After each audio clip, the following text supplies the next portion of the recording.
शाम से मिलने का सत्संग एक ठिकाना है, कृष्ण से प्रीत लगी उनको भी निभाना है, कृष्ण से प्रीत लगी उनको भी निभाना है। शाम से मिलने का सत्संग एक ठिकाना है, शाम से ढोलक वाला नहीं है तो क्या हुआ, हमारी नानी तो है ना। सत्संग एक ठिकाना है, कृष्ण से प्रीत लगी उनको भी निभाना है, कृष्ण से प्रीत लगी उनको भी निभाना है। आगे बढ़ते हैं, बड़ी सुंदर कथा प्रहलाद की। देखिए हम थोड़ा सा स्पीड में ले रहे हैं, वैसे षष्टम स्कंद में बहुत सी कथाएं आती हैं। अब हम सीधा सप्तम स्कंद में प्रहलाद जी की कथा की ओर प्रवेश करते हैं। प्रहलाद,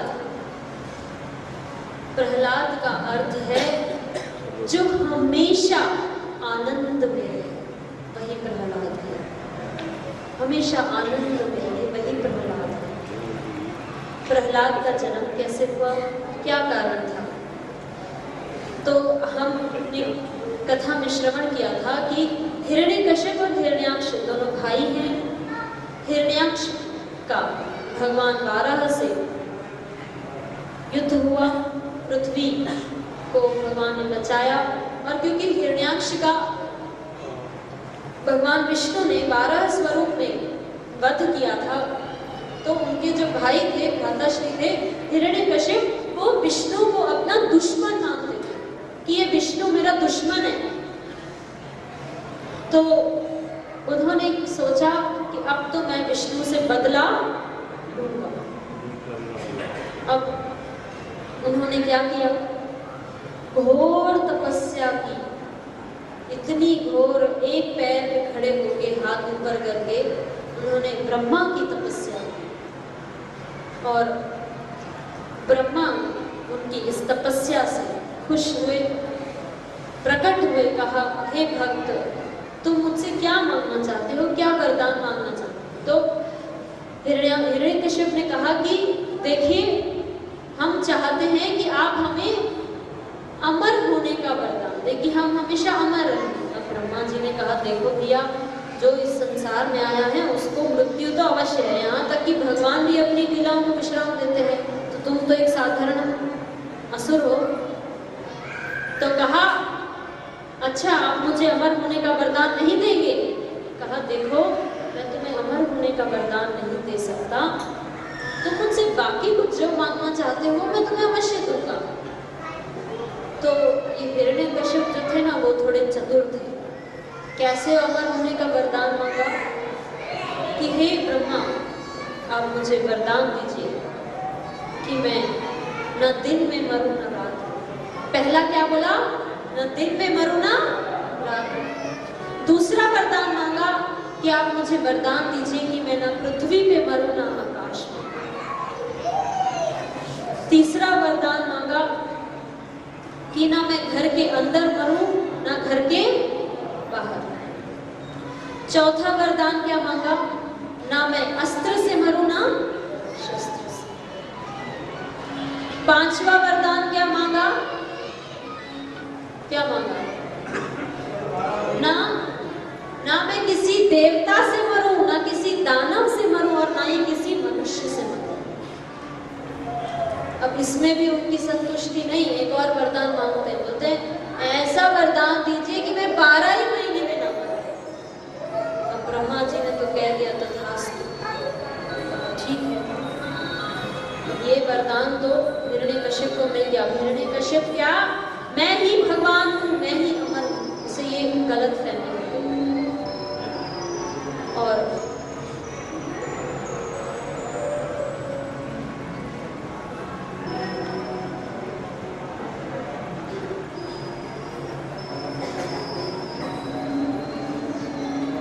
यहाँ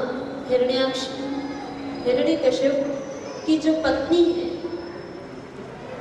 उसका अपहरण करके इंद्रदेव लेके जा रहे थे। कहा कि ये गर्भवती है और इसके अंदर एक असुर पल रहा है, तो मैं इसका वध करूंगा, इसे मार डालूंगा, इसके गर्भ को नष्ट करूंगा। अब यहाँ नारद जी आते हैं। नारद जी समझाते हैं इंद्रदेव को कि देखो इंद्रदेव, इसमें भगवान के परम भक्त पल रहे हैं, कोई असुर नहीं है, तुम इन्हें छोड़ दो। कहा ठीक है। अब इंद्र ने तो छोड़ दिया, इंद्र ने छोड़ दिया। नारद जी हिरण्यकश्यप की धर्मपत्नी को अपने आश्रम ले गए। अब रोज क्या होता, नारद जी क्या है तो भगवान के परम भक्त, रोज भगवान की कथा सुनती हो, रोज भगवान का नाम सुनती है। तो भगवान का नाम सुनती तो हम कहते हैं ना कि माँ 9 महीनों में जो सुनती है, जो सोचती है, उसका गहरा प्रभाव बच्चे पर पड़ता है। यहाँ तक कि पिताश्री जो सोचते हैं उसका भी प्रभाव बच्चे पर पड़ता है, क्योंकि बच्चा पिता के सानिध्य में भी रहता है। और क्योंकि प्रहलाद है तो अपनी माँ के गर्भ में नारद जी के आश्रम में थे, रोज भगवान की कथा सुनते थे और बड़े भगवान के परम भक्त हुए हैं।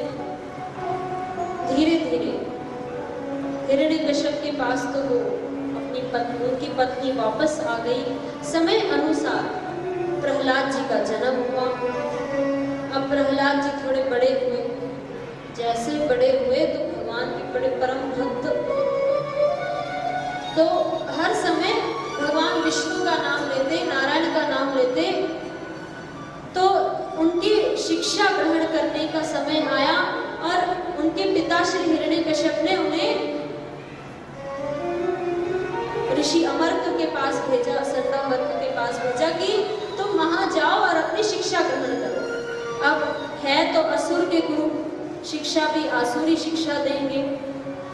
अब जो शिक्षा उनके गुरुदेव देते वो प्रहलाद को स्वीकार नहीं थी, तो प्रहलाद तो बस अपनी मस्ती में भगवान के नाम में रहते। अब एक समय आया, हिरण्यकश्यप ने प्रहलाद को वापस बुलाया। कहा काफी समय हो गया है, हम अपने बच्चे से मिले नहीं हैं, तो क्यों ना हम प्रहलाद से मिल लें। अब प्रहलाद तो बड़े छोटे हैं, तो प्रहलाद को अपनी गोदी में लिया। कहा क्या सीखा है तुमने, जरा हमें बताइए, क्या गुरुकुल में क्या सीखते हो। तो प्रहलाद ने कहा ठीक है पिताश्री, क्या सीखते हैं हम आपको बताएं। हाँ कोई अच्छी बात बताओ। तो प्रहलाद कहने लगे कि ये जो संसार है ये मिथ्या है, इस संसार